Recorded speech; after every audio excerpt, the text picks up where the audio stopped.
Hello and welcome to the Knit Girls. This is episode 288. I'm Laura, also known as Lala. I'm Leslie, also known as You Don't Call Me Les, and I dropped a stitch.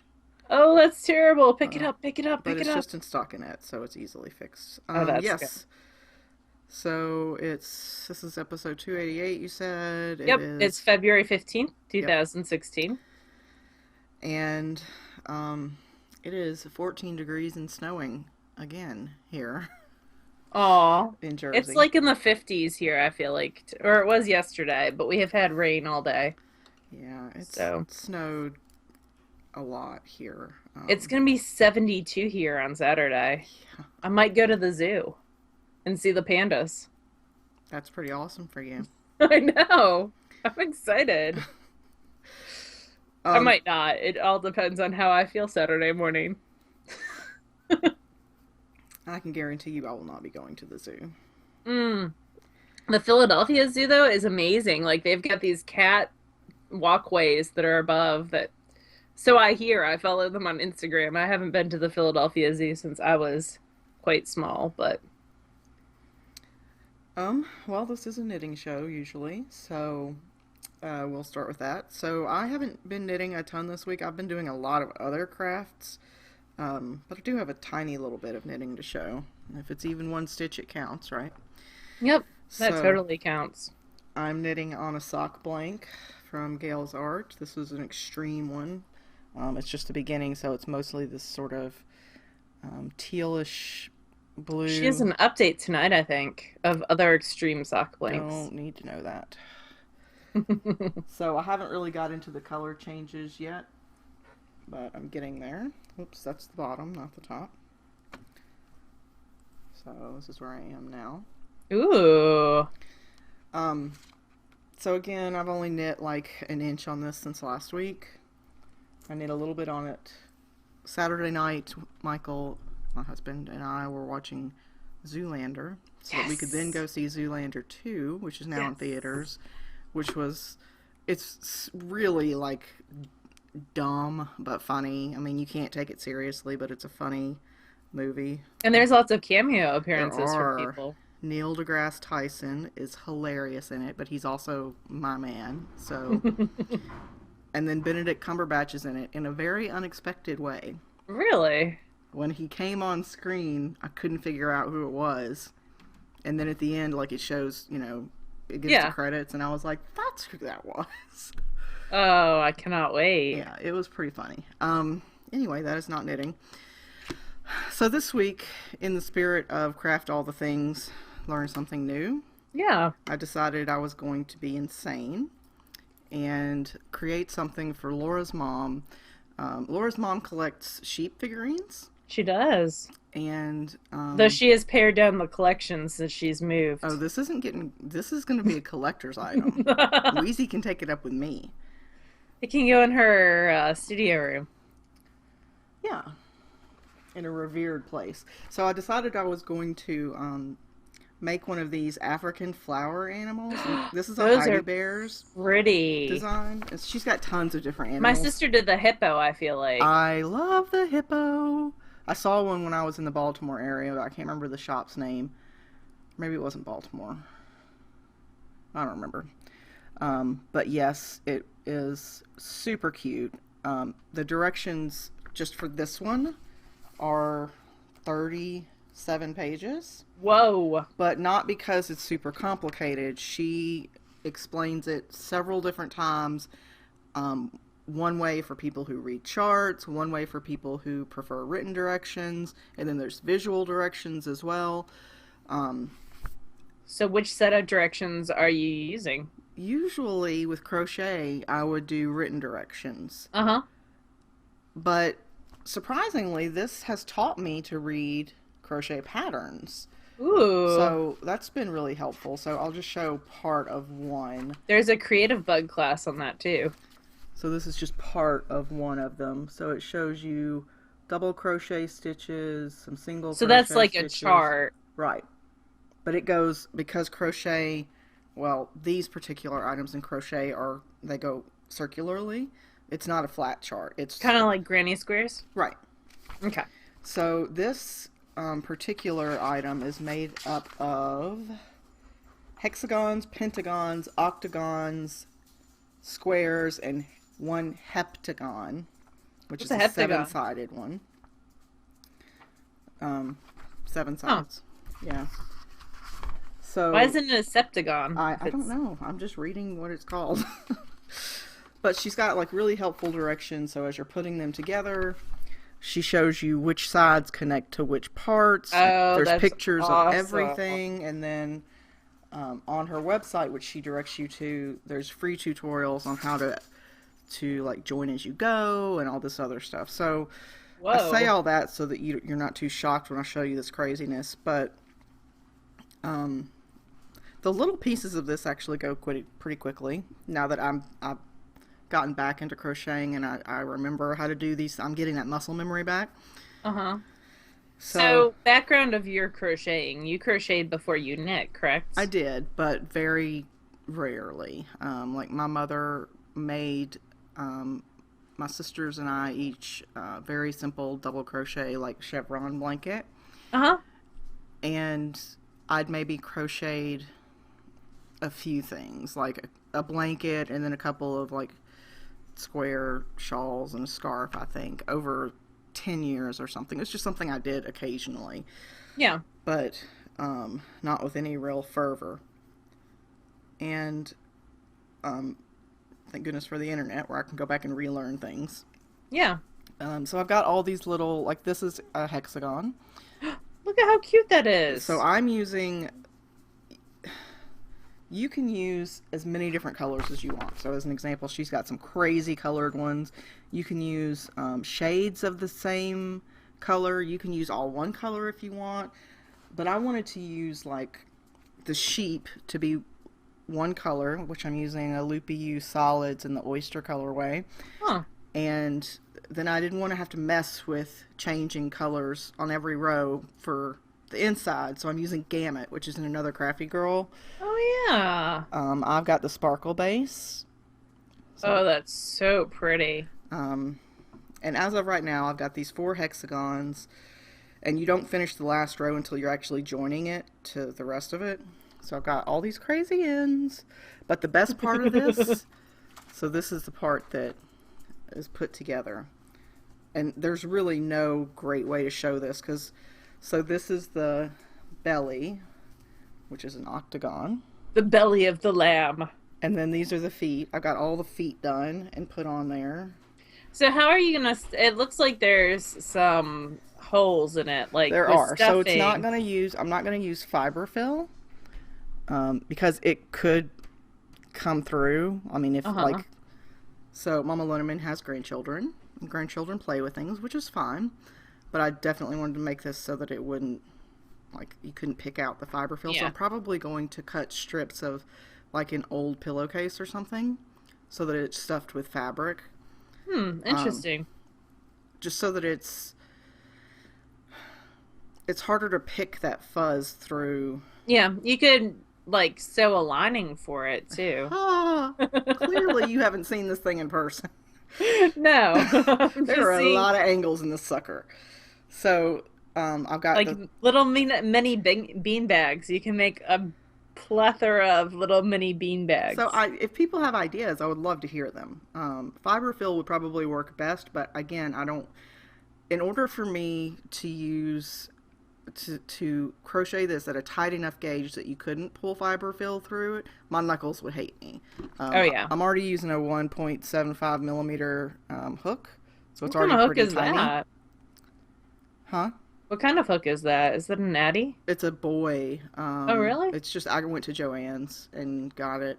It's a Crochet Dude.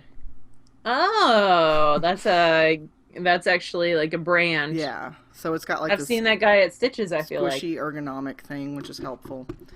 So I've Hmm. got the feet done and the middle belly thing done, and then I've started adding the sides. So I've got two sides, and so you add this border, this last row, as you join it to the whole piece. So it's sort Uh-huh. of created as you go. You could, she says you can do all of the little pieces individually and then sew it together. That sounds like a total chore. So, That does seem like that would be not doing that. a lot But of seaming. yeah, look at all these ends. Totally never going to have to weave those in because Oh, because all you're this just gets gonna, stuffed. yeah, you're just gonna tuck it in. I didn't know that when I started, and I was seriously like Hyperventilating. regretting this decision. Um, but it's kind of fun getting back into this.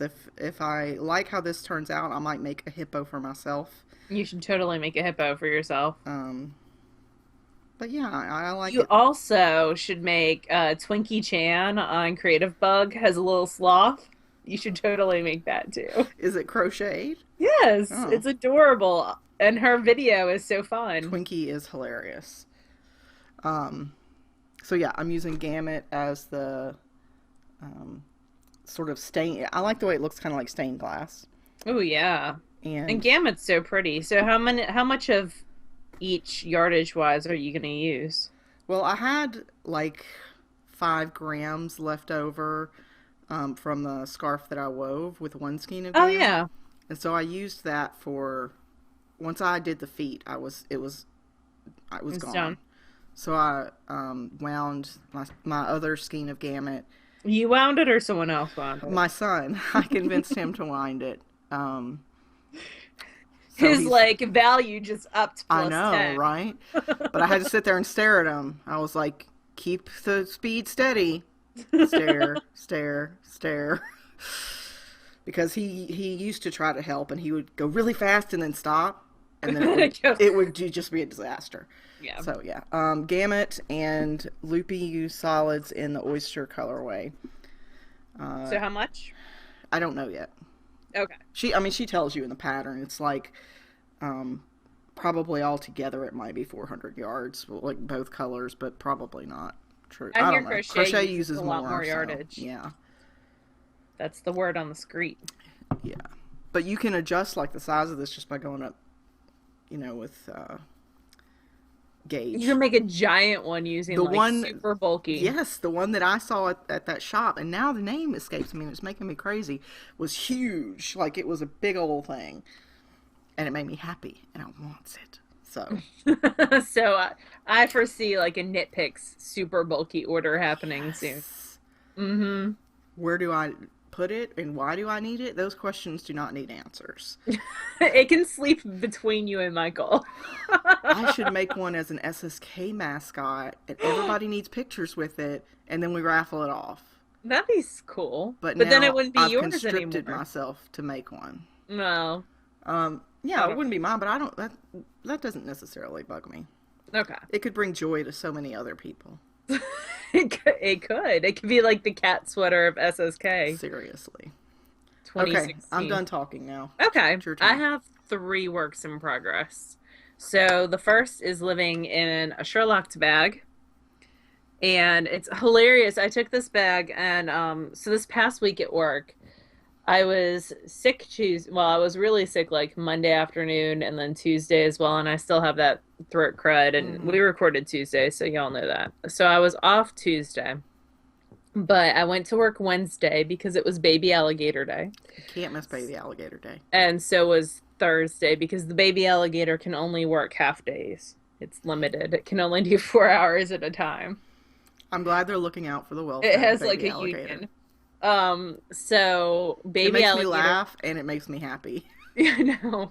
And the lady who is with the baby alligators is super cool. She's from Connecticut. What this program is there is a natural history museum in Jackson, Mississippi, and they have an education department, and this is part of the education department. So she comes and she brings turtles and a baby alligator, and she talks about reptile adaptations and also like what you can find in the state.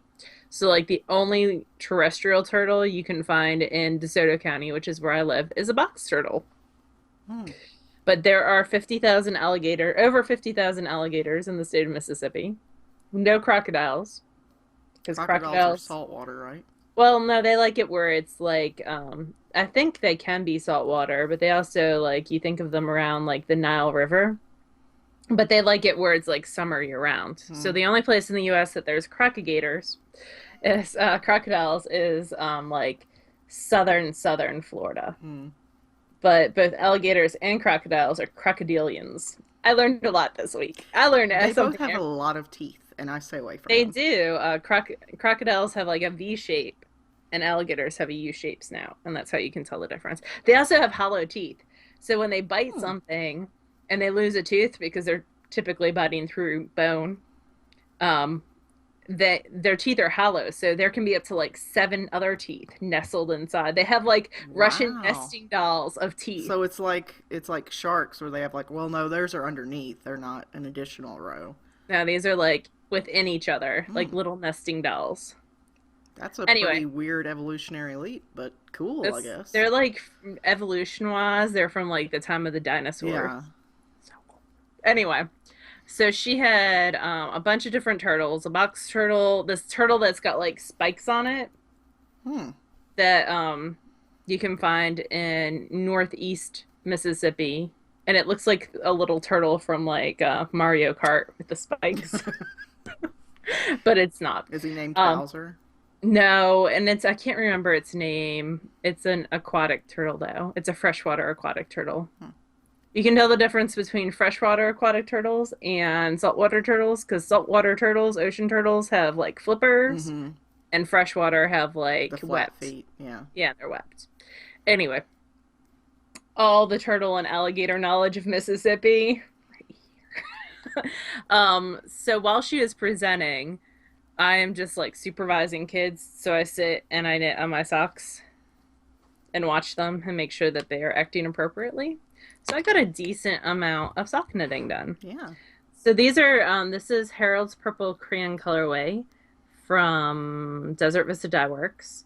And these are my February socks. And I was going to put in actual heels. That was the intent purpose. But then on Friday, I had a librarians meeting. And like Scholastic was there presenting, trying to sell me stuff. So while she was talking, because I'm rude, I sat and so I had gotten to like when I showed up, I only needed like one more stripe and then to do the heel, but I wasn't sold on a heel. So these are going to be afterthought heels, but I think they're going to be like a hat head afterthought heel or some kind of different afterthought heel versus the Your afterthought standard. heels or the afterthought heels with a difference, which I typically do. Um, these might go to Mama Linneman. I haven't decided yet. I'm gonna try them on afterwards. They're a little bit narrow, I think, for my feet. I'm still with the zeros trying to figure out I should figure out gauge, but because I've changed the way I've knit too, so I'm kind of just playing with that as well. So 60 stitches on these and size zero needles. And so the first one's almost done. Probably, let's see how many inches it is. I have my Knit More Girls tape measure. I have mine right here too, Do somewhere. you? I just used it. Yeah. But you don't have your hands on it. So See, it doesn't... look, I do. Yay! Um, the Knit More Girls have a wonderful audio podcast if anyone's in the market for audio podcasts. So it's 11 inches right now. My foot, probably 8.5 before an afterthought heel. So I only have like 2 inches of the cuff done. So I want to at least get it probably to like 15 inches and then ribbing. So that's the first one. But I got to rock and roll if I'm going to get those done by the end of the month because the month is over half over. You can do it. I have no doubt of that. I can, but I've got other things on the needles too that have to be done. No, So that's that's the true. first thing. The second thing that I'm working on, so this is the correct right side. Yeah. This is the back of a baby vest or sweater. It's the Log Cabin baby sweater. So this is the back. And look, I did crochet button loops. We both crocheted this week. I'm so Some proud of you. wee little crochet button loops. Those are like chains, and then you join it to the. So you do a single crochet, and then look, I single crocheted even. Wow. Good thing there was a video. And then you chain, like you slip stitch two, and then chain a bunch, then slip stitch two, then chain a bunch, then slip stitch two, and chain a bunch. I did 3 different crochet techniques. That is amazing. 2 of which were new because You really committed to this craft all the new things. I am. So yay. And I actually ripped it out 3 times. Yeah. So this is the third time. Ripping out crochet is so much faster than ripping out knitting. It You're does just like, go very, very fast. So that's the first one. I have this one on needles still because she wants you to bind this off and then seam 2 of them together. I'm gonna do a 3 needle bind off. My mama didn't raise no fool. Needs seaming, whatever. So this is out of Puppy Dog Tail Southern Cross Fiber. It's hand spun. But wait, there's more. So that's the back. This is the front. wow. So, and I think I might leave it as a vest. I was gonna do a sweater, like with the sleeves and everything. It's just a drop stitch sleeve where you pick up a third of the stitches on both sides and just zoop. Um, but I don't know if I like the look of that as well as I like the little baby vest. And I feel like the vest is more practical, like you can wear it longer I because would agree. don't have to worry about sleeve length. I agree. So, and on a 1-year-old, I think vests still look pretty adorable. Like you can totally rock that look, Oh, like the yeah. I mean, Milo look. Sorry, dogs bark. So somebody must be walking in a 10-mile radius of my house. Like the Milo look, Yes. you can totally rock at that age. Like that's what this is gonna look like a Milo vest, Yeah, I I mean, think. layers are good for kids. So. Yeah. So I have this much yarn left too. Oh, you'll totally make it. So yeah, for the vest, definitely. For a sweater, maybe not. But I think I like the look of the vest better. Okay. I don't know. I haven't decided. So second half almost done. Yay. There'll be 3 buttons that go with it. I haven't purchased those yet, but I have a whole button bin up there that there might be something magical in. I'm not certain. All right, and then the last, and that's knit on size 6. She doesn't give you a gauge or like the pattern's written. It's a creative bug class, and you can do it out on any gauge, any needle, whatever you want. Kind of go with the flow type. Mm-hmm. It's more of a recipe, not really a pattern type thing. Philosophy, which kind of scares me on the sleeves too, because it's drop shoulder and you just pick up a third, and I guess babies are kind of flat and flop around and stuff. I don't know. But I like to know with some things, like, what's a third mean? Yeah. So this is lack of sleeves is one less thing that I could mess up. Although I'm such a not trusting individual, I totally pulled up some of the Tin Can Knits patterns so To compare sizes. yeah, I can look at numbers. Because Tin Can Knits does wonderful patterns. They do. And they have a ton of kids, so they know kids stuff.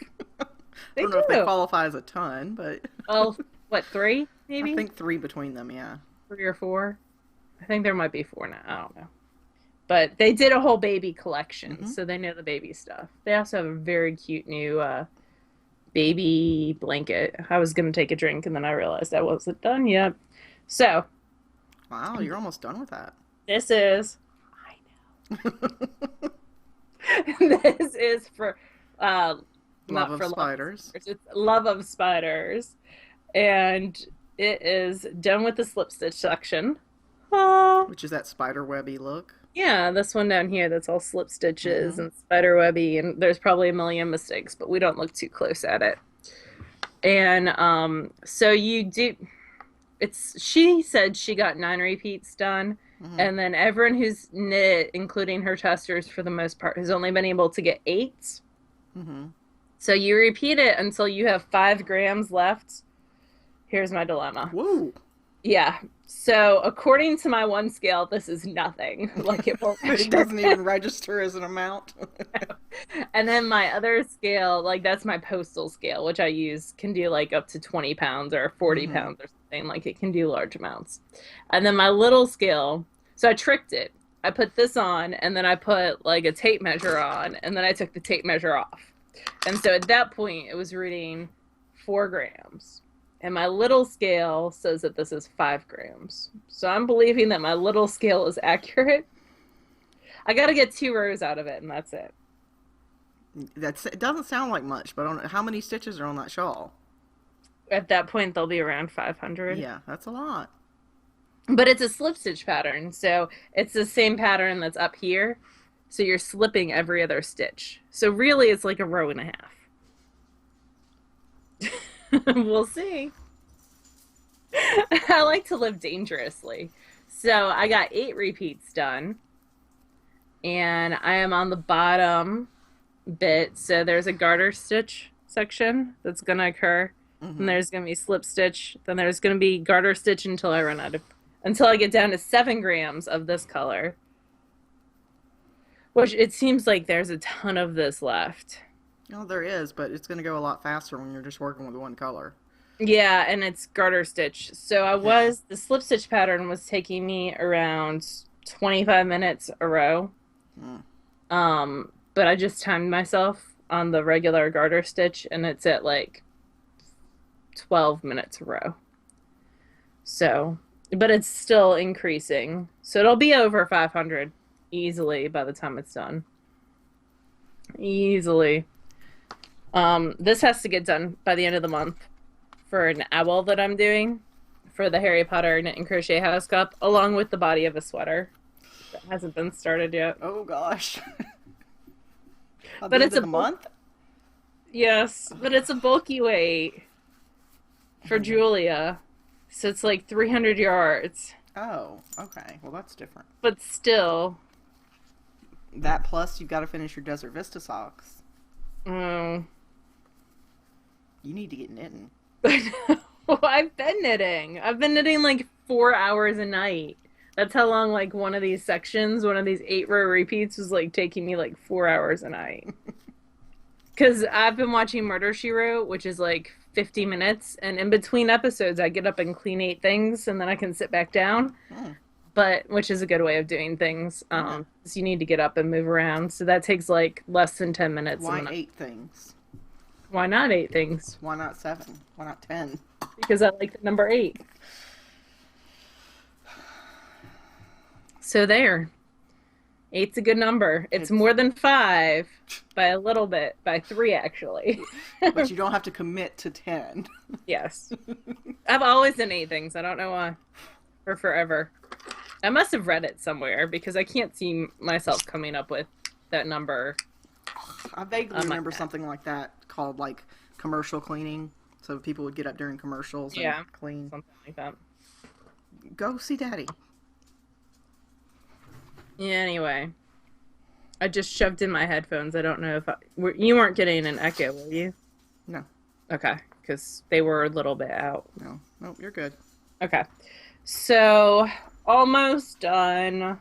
And that is for the Love of Spiders No Long. And it's in my cute Charlotte's Web bag.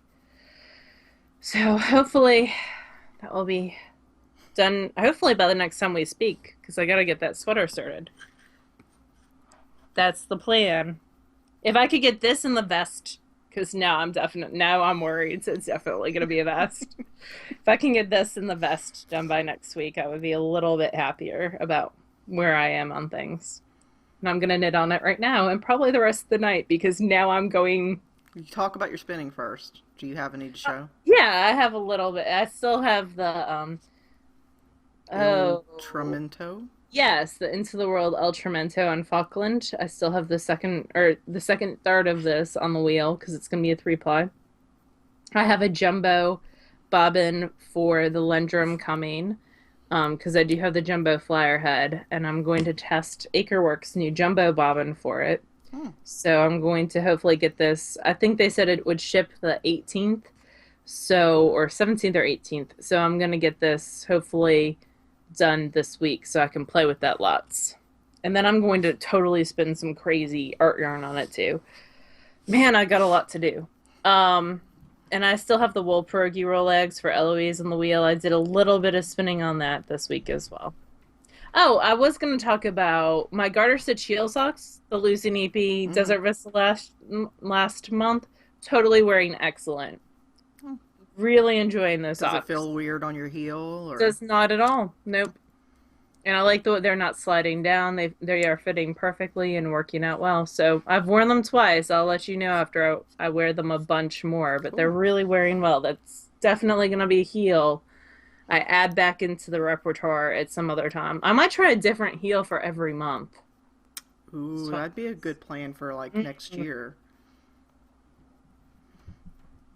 Or just try something different on a sock every month, whether it's a new toe or yeah, a new bind off or we are fully embracing the craft all the things, try new techniques yes. for sure.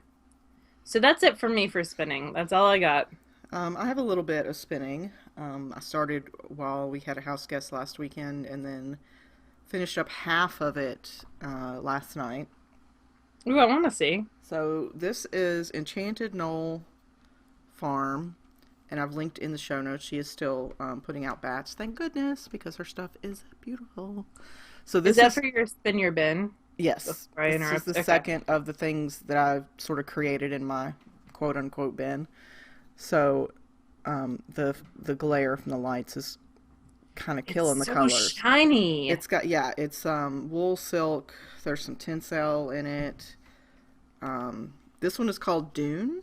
I bought it. I was in New Jersey. That's as much as I can tell you because the packing slip was in the thing. Um, Oh, so it wasn't part of your club? Because you were in her club no, for a while. this was an additional purchase because I Oh, remember seeing it and talking to Lynn about it and saying how much I loved it. And then Lynn promised me that if I ever bought Witchy Woman, she would spin it for me because hers came out so lovely. So Enchanted Knoll is run by a lady named Josette.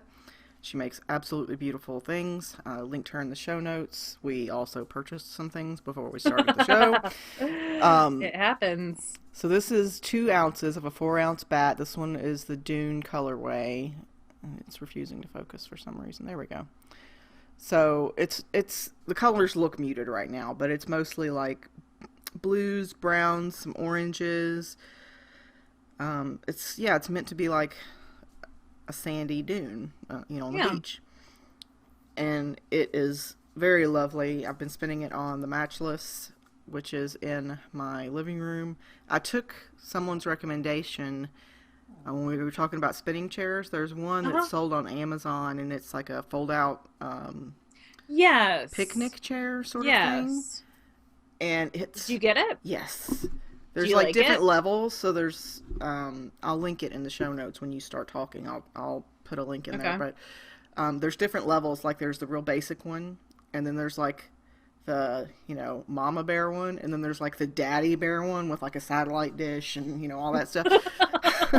But this one has got like a little fold out table on the side, Ooh. so you can put stuff, and then there's like on this side there's all sorts of like pockets and netted areas, and there's like a flap where you can put your keys in, and it's got like a carabiner on the side, and then it Wow. all folds up, and it's like I don't know 4 pounds or something, and it's got a strap you can carry it with.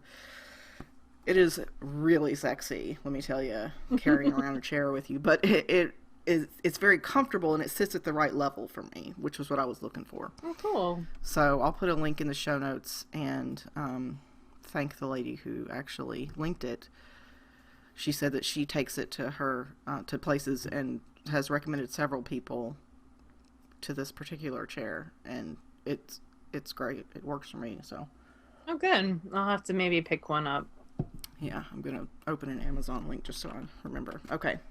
So we Okay. have a book to review. We do have a book to review. This is a weaving book. It is Innovative Weaving on the Little Loom. Inventive Inventive. Yeah. I'm just making up on a Little words. Loom. It's by Story Publishing. It is. Um, Oh my. I get it is one a day off and I can't read anymore. it is a big book. It's a 300-page book. It is. It retails for $29.95 in the US. They do have a Kindle version if you want Hmm. to have a lighter weight version to carry around with you. It's It is a by Syne Mitchell. I hope I'm saying her name right. Syne. mhm. Um, it is a really healthy book, but you could absolutely learn from only this book without having to go to the internet for any additional resources. There are tons of pictures. I do like the fact that there are a lot of pictures and picture tutorials Hmm. and very clear, like, this is what a rigid head loom looks like. Yes. These are the parts, and Yeah. very clearly labeled as well. This is a break band. Yeah, this white backgrounds with a black font, Hmm. And really easy to read. things that people who have been weaving for a while might not even think to explain, but a new weaver wouldn't know, like the warp and the weft and how they interact and how you only see part of one. It goes under one strap or one thread over another strap. She's got really well done diagrams that explain things that I'm glad, because I would feel stupid asking some of these questions, like what is the warp or the weft or the set or the EPI or the all these Yeah. words that don't make any sense to me that she I, explains. I really like the format of this book. So just looking at a page. So this is what different types of rigid head looms. They are all separated by little dots, so you can see exactly what she's talking about. And then down at the bottom in the different colored box, which is white font on a darker color, which I know some people have issues with, but it's really easy to read overall. She talks about buying rigid head looms used and what to look for. So I really like that she accepts that you might not be buying a brand new loom. You can look what to look for when you're for a used loom, which is really, really cool. Someone asked in the question thread about Leslie and I's looms. They are both listed here. Leslie has a Cricut. Yep, a 15-inch Cricut.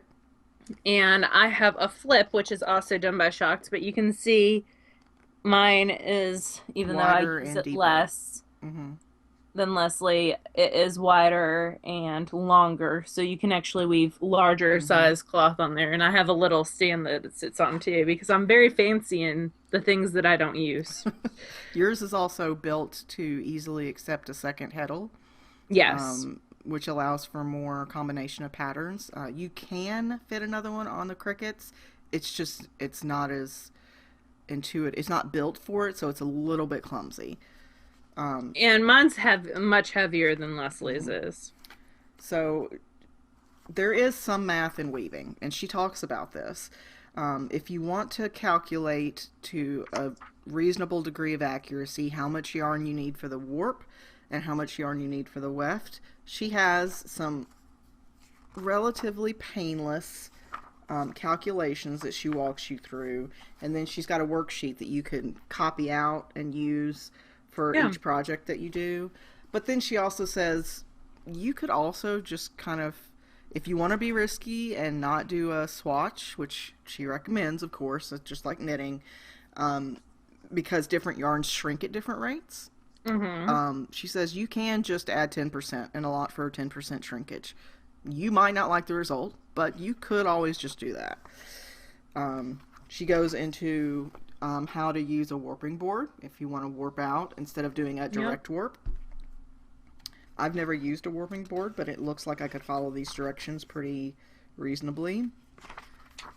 You've worked with the direct peg method, which she and I have too. Well, Mama Linneman has, which you can see there. Mama Linneman has warped both ways, but when we warped my Flip both times, she did it with the direct peg. Right. Lots of very clear pictures with great captions describing exactly what's going on, well separated, layout wise, so you can really see clearly what's going on. There's also these tabs on the side that tell you what's on each page. So I know that that's the direct peg method, and the chapters are separated. She's got a lot of really useful peripheral information. So she talks about how to use the warping board to warp out a certain length of yarn. And then she says, well, you can use, and then for direct warp, she talks about using surgeon's knots for securing the warp. But she doesn't just say, use a surgeon's knot. She says, this is how you make a surgeon's knot, because not everybody knows what a surgeon's knot is. Very clear, easy to understand diagrams. The yarns pictured are different colors, so it's easy to see what strand is going where. She talks about there's even a way to take a project off your loom that you can then come back to it later and put it back on a rigid head loom. I had no idea. I mean, it looks kind of like a pain in the butt, but it can be done. And she shows you. She also, One of the most invaluable things that you can do when you're trying to learn a new skill is to screw up. Yeah. Because when you screw up, you not only learn what you should have done, but then you learn how to fix it. And she has a lot of how to fix it bits in this book. So she has a lot of, oh crap, you know, your warp thread broke. What do you do now? I'm going to show you Yeah. what you do now. And it's relevant, and it's in the section of the book with the relevant information. Like you talk about warping. Well, what happens when, you know, one of your threads slips and it's on the heddle here, Yeah. it's come off the rod and it's on the heddle. What do you do now? Well, she walks you through exactly what you need to do. She walks you through separating the yarn on the back beam, which you need to do in order to keep the tension straight, which I didn't realize that was the primary reason. I thought it was so that the yarn wouldn't collapse in on itself and then get tangled, but it's actually primarily for tension, so I didn't know that. There's a lot of stuff in here I didn't know. I'm definitely no expert. So overall, a great book Oh, if yes. you are at all interested in weaving on a rigid head loom. Lots of information, lots of color theory, lots of different warping methods, lots of this is what you do with Mm-hmm. tons of pictures. I could probably talk about this book for 30 straight minutes and I bet still you could. only sort of skim the surface. She talks about how to finish your project, how to use hem stitching, how to use a serger, how to use bias tape to finish the edges if you don't want to deal with tassels. She talks about adding in alternate colors, how to create plaid patterns, how to create stripes, how to, like Laura talked about color theory, which is always above my head. I cannot, that stuff just refuses to stay in my brain.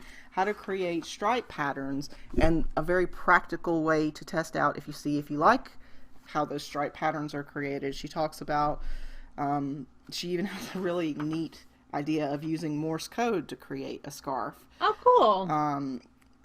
She talks about very practical things like weaving strips and then joining them together to make a blanket, and how you do that so that it looks like it was made from one solid piece of cloth.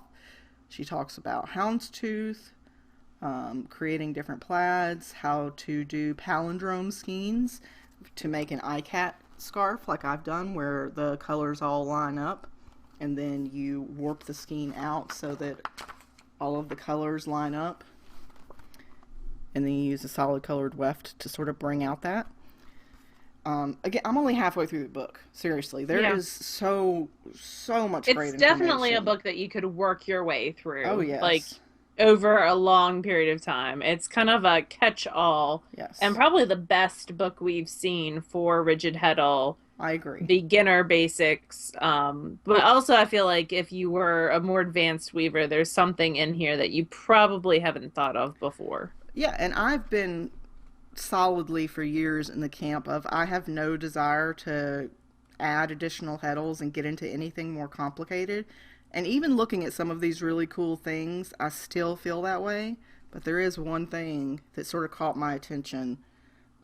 It is still only a single heddle, so it's still not anything crazy, but it's looped pile. So it's basically, uh, you know how we were reviewing a book and one of the patterns was the sweater Hmm. with the Yeah, loops on it? Well, it that were kind of then creates that, but not sliced. to that Hmm. degree. So, like, you could create a washcloth with those little nubbies, but essentially you're just using, you're pulling Oh, the yarn through and looping it onto, you know, a dowel or something. And then once you've gone a few rows, you pull it out. And it creates this nice nubby texture that you would use for a washcloth, which that seems that's pretty very cool. That's cool. something I want to try. She talks about using pickup sticks and adding additional heddles in. She talks about there's you can weave lace. Um, some of it I don't think is as lovely as the knitted versions, but there is some really. I thought this was really cool. Weaving spots when it's finished. It looks really interesting, and it's got Yeah, textural depth to it. definitely.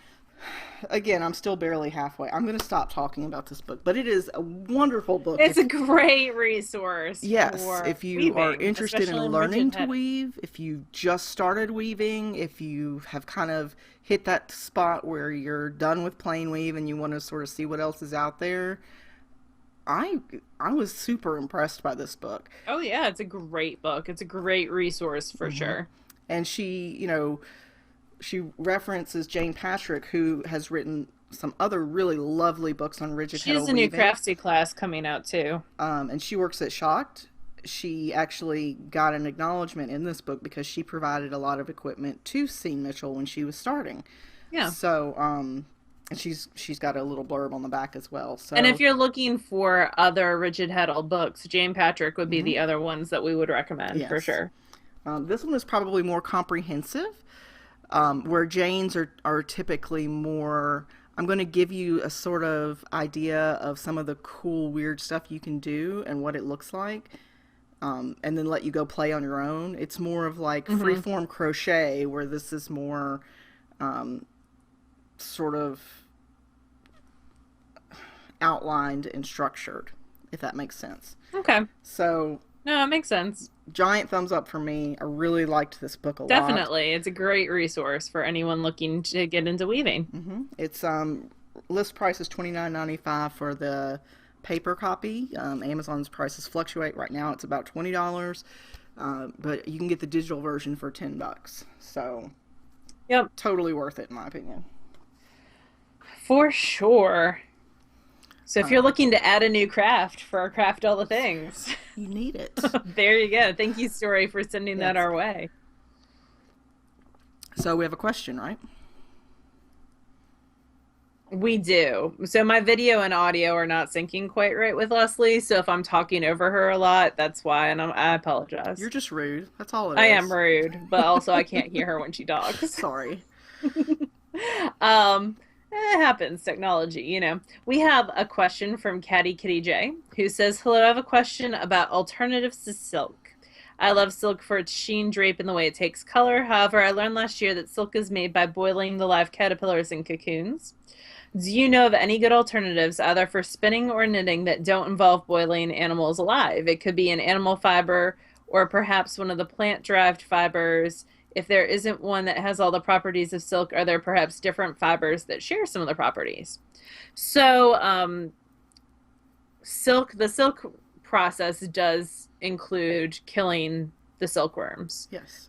They do that because if they eat their way out of the cocoons, then they cause a hole, and that It, um, it prevents the silk from being wound off in a single thread. yes, That per doesn't cocoon. excuse it, but that's the reason why. That's the reason why. And there's different ways. They don't always boil them, but there are different ways. There is such a thing as wild silk that Hmm. you can purchase, and that is they do not do that. Right. So that is the first option. You could definitely get wild silk, and The price is that going to be affected. It's going to be more yes, expensive because it's essentially organic versus, corporate. So, yeah. So that would be the first alternative. Rayon was actually created as a man-made alternative to silk, so it shares a lot of the same properties.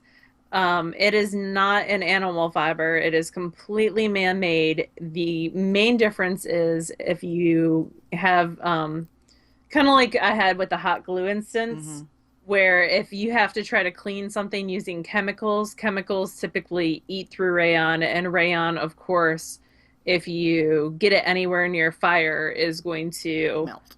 melt or catch fire very easily. I haven't tried catching silk on fire. I know silk will scorch. I don't know if it'll actually Yes. burn. I don't know that. I know wool self extinguishes, but now I have to try it. That's going to happen As good a later reason tonight. as any.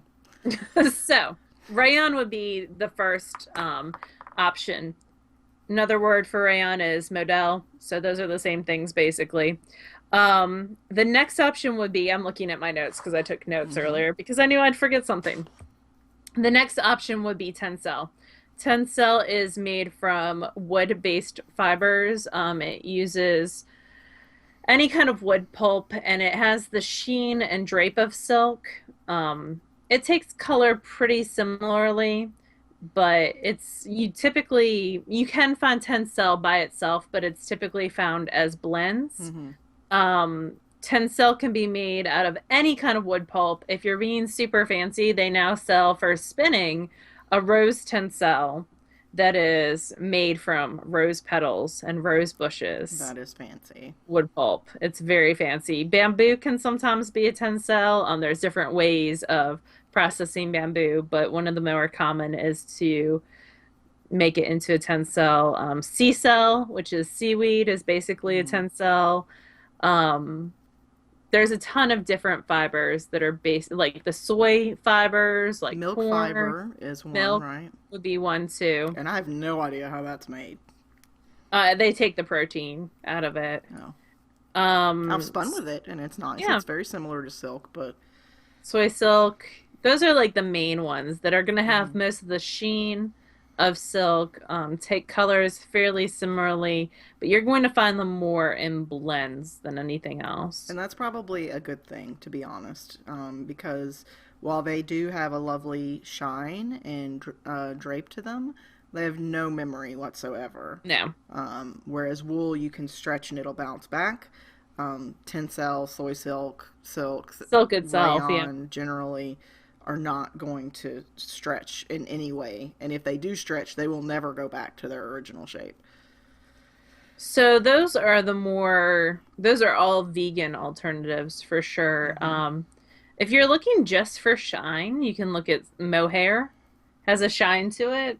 Um, Yeah, it depends on how it's spun, but yes, I would agree with yeah, that. most mohair because they have flatter scales than wool have a shine. So if you're just looking for a little bit of a shine, it does depend on how they're spun. Leslie's correct because some people spin it as a boucle and some people combine it with silk. That has a bit of a shine to it as a non-vegan alternative. Also, another vegan alternative is the plastic yarn Hmm. fiber that they make out of like soda bottles. Hmm. I don't Um, know what that's called, but yeah, I've seen it. yeah, it's oh, I can't remember. That would also have a shine to it as well. Although just the thought of spinning that, I don't know, I need to try it. I cannot say until I try something, so I I should saw a totally really try it. interesting article about people in in some countries are reclaiming their plastic by taking like the plastic bags you get at grocery stores, Uh-huh. cutting them into strips, and then spinning it into a Yeah. really fine thread, and then essentially weaving with that thread to create baskets or Yeah. things like that, which sounds really cool. I don't know if I would ever have the guts to spin There's some people in plastic. the House Cup who have spun that it's called plarn Yeah, and it's from strips of plastic bags. yeah. You And need then to they've point me to some of crocheted those like other projects. bags out of it. Yeah, I would be interested to see that. So I'm sure I'm not the know-all of all the things, and I'm sure I've forgotten something. So if anyone has any other suggestions, Yeah. And then these are have the last couple months especially, people have had really good thought provoking questions. I like oh yeah, that. for sure. So that is that. Thank you, Caddy Kitty J, for offering that question. You have a lot more than that you are listening and reading than I do. I do. Which is also part of the reason I haven't gotten crap done this week. I am my video looks weird. Oh, there we go. I finished listening to Six of Crows, which was good, but I did not realize that it was part of a series until the very end. And the rest aren't out yet. Yes, the rest are not out yet. Surprise. Um, I mean, it was good. It was sort of a fantasy. You need to try her first trilogy, which is finished. Yeah, the Shadow and Bone or whatever. Yeah. Yeah, I read a little bit about it, and it sounds like it's in the same world that It's in this. the same worlds, but it's not the same Right, characters. because they talked about Grisha, and Yep. that's a type of person in the series I just read. So I liked The it. main characters in the first series are Grisha. I'm currently reading a book that I sort of bought on a whim just because I liked the author, Amy Kaufman, who wrote the These Broken Stars series. This one is called Illumine. I'm only about halfway through it. It's the one that I read on my phone, like if I have 10 minutes at work and Yeah. that I'm waiting on something, then I'll read. And this is about space travel, and this brilliant hacker girl and how she's going to save thousands of people because enemies are after her. Anyway, it's written in a really interesting format in such that it's a collection of it's written after the fact. It's a collection of memos, IM conversations, journal Oh, entries. yeah. So it's all these different things happening, and it's sort of a mishmash. And it's got an artificial intelligence like Hal from Space Odyssey. Hmm. And he's always causing trouble. So that's interesting. And then I'm reading Stained Glass Monsters, which is the author wrote. Andrea Host is the author, and she wrote another series that I read a year or two ago called Stray, which is definitely science fiction. Stained Glass Monsters is more fantasy, witches and spells and things like that. I'll have to check that one out. I'm listening to The Paper Magician. It was free on Kindle Unlimited, and some of the books on Kindle Unlimited, if they have an Audible version, you can either get it at a reduced price or free, and this one was free. So I'm listening to Paper Magician. I'm almost done with that. And then the Red Rising series, which is science fiction and based on a mining colony on Mars.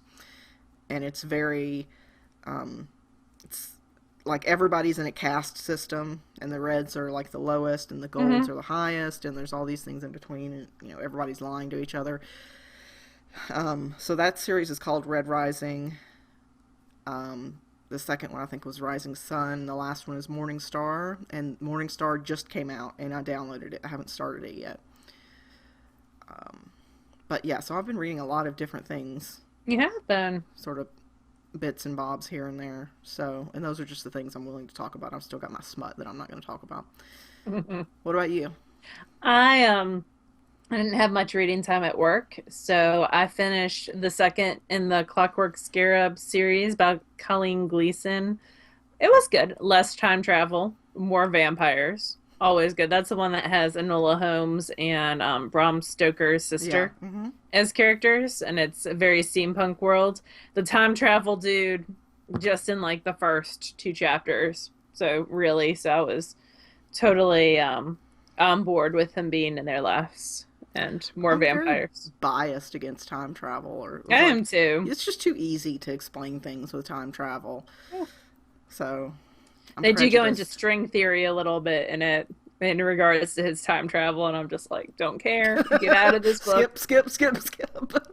Read faster. So you know how it goes. I'm still waiting on my kid to return that other book, but I'll see him this week so I can fuss at him. You can give him librarian face. Yeah. So that's about it. I have DFW coming up the end of March. I have string theory classes that I'm teaching at the String Theory store outside of Chicago, Illinois in early March. Man, that's coming up soon. So that's going to be super fun. You get to see Becca, which always makes it, and it kicks off the celebration of the 35th annual celebration of the birth of Laura Linneman. Yeah, Laura Catherine Linneman. So there you go. Because actually the girls, my nieces, Alice had surgery on Friday. She's doing fine. She had her tonsils and adenoids. There we go. Removed. Hopefully that's not an important part that I just totally made up the word for. So they are gone, and she's doing much better. And my mom got to spend and Wheezy got to spend lots of time with Julia. And it was, I guess, like Julia, so my oldest niece, Julia, takes gymnastics, and she set up like a little gymnastics studio with all these different stations that my parents had to go through, and she judged them. Oh, I bet that was lovely. And Opa refused to do a forward roll, so he got demoted, and Oma won. But hilariousness. But anyway, they told my parents that they were excited that my month-long birthday celebration was going to occur soon. They're ready for the festivities. They're ready. If only they were closer, but whatever. We have a Gleaner coupon code for 10% off. It Yes. is KnitGirls10. It's good through April, but we probably won't. We'll put it in the show notes, but we Hmm. probably won't mention it every single week from this point on. Gleaners are We super have, cool. You can use them to shave the fuzz or pilling off of your clothes, as well as yes, lint removers. They are super snazzy, and we both they have are. them and use them. They are pretty awesome. And Becca just, my friend Will Peruggi, her husband's got a job interview, so she like gleaned his entire sweater and she took Aww. off like this huge, Yeah. You could use it as stuffing for other things. yeah, she's like, I could spin another sweater from this sweater. It's amazing how much fuzz comes off. Hmm. Craft all the, oh, Creative Bug. We have Yes. a code, I finally Knit put the link in the Girls. show notes. Sorry, I Okay. hadn't done that before. Creative Bug is actually blocked at work, where I usually do a lot of the links and post editing work and stuff like that. So I couldn't link it before, but it's linked now.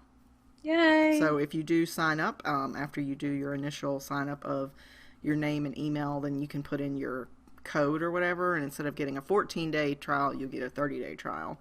If you There you use go. Knit Girls, not no the, just Knit Girls. Yep.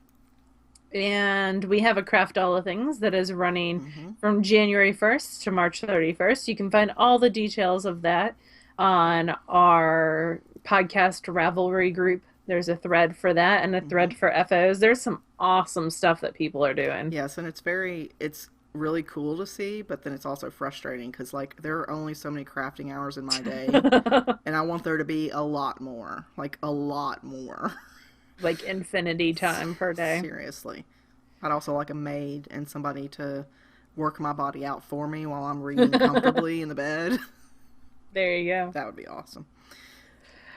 We do We have, have a live podcast. We're yeah. going to do, we say podcast, it's really just us talking, which I guess is what we do anyway. But it's going to be this Friday, which is the 19th, starting at 8 p.m. Eastern Standard Time. There is a link on the show notes, and I'll put it in the episode thread as well, where you can register, and it'll email you 15 minutes before to remind you that it's about to start. It's free. We're going to be talking about our favorite knits and why they're our favorites, Yep. and we encourage and request audience participation. Yep. You don't have to be on camera if you don't want to be. You could just type and listen. It's up to you, but it'll be more fun if you share your stuff. And think how Yep. satisfying and gratifying it will be if you show off something you love and it convinces 10 other people to go make the same thing. That always makes me feel good. I feel like I've taken over this episode.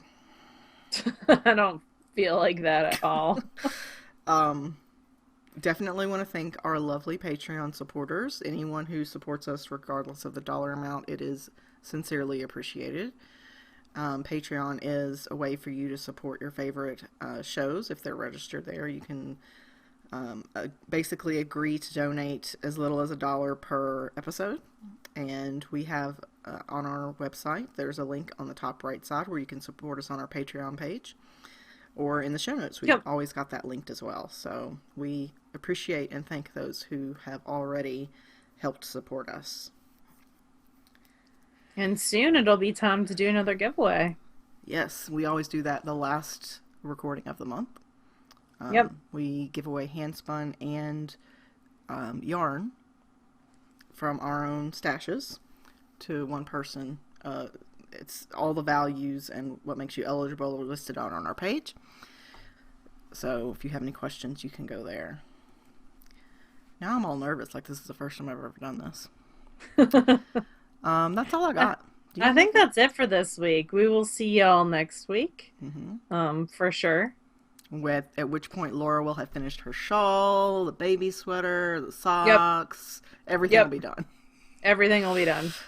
Okay, well, you guys have a lovely week, and we'll talk to you again next week. Bye. Bye, y'all.